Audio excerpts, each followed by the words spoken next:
Kaingi, papunta kami ngayon sa St. Rita Orphanage, no, para magkaroon ng feeding program tsaka donation ng mga kailangan nila doon. Alright.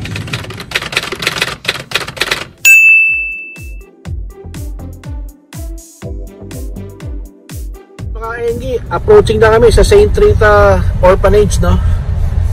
Ayan, nandiyan na yung mga ibang kuya natin, no, para mag-support sa atin. So nakapag-donate na kami, no. Dito yung mga kasama natin. Yan, sila Kuya Richard, Ate Gob, Vice Gob. Yan, no, sila Kuya Elmer. Yan. So puntahan lang natin yung ating na-donate, no, para makita nyo, no, mga kuya, ate, mga Kaingi. Ito po yung napagtulungan ng ating mga kuya, ate, no. Meron, ibang bigat yung nasa likod ba?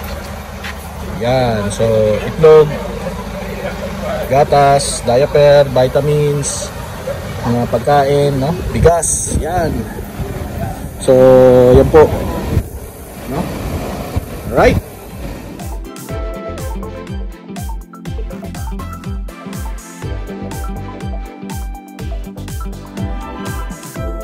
Tayo, no, sa St. Rita Orphanage ngayon, ano.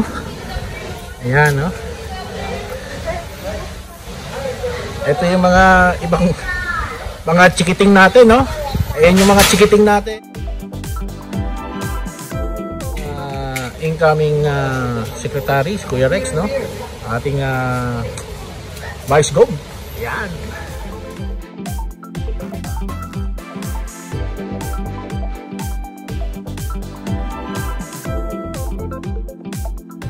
Yun mga Kaingi, last man standing, no? So natapos na yung aming community service at GMM at Christmas party, no. So hindi na ako nag-video, no. Nandito pa rin tayo sa BMJ Meat Shop, no. At dito natin ginawa yung ating Christmas party. Alright. Mga Kaingi, nandito na tayo sa bahay, no. Salamat at sinamahan nyo kami doon sa aming community service at GMM and Christmas party, no. So hindi na tayo nakapag-video masyado, no. Picture na lang, no. At kung you find this entertaining, please consider subscribing, like and share na rin po itong video na to, no? So, mabuhay ang agila! Mabuhay! Alright! Yun, mga Kaingi, alam na this! Bye-bye! Alright!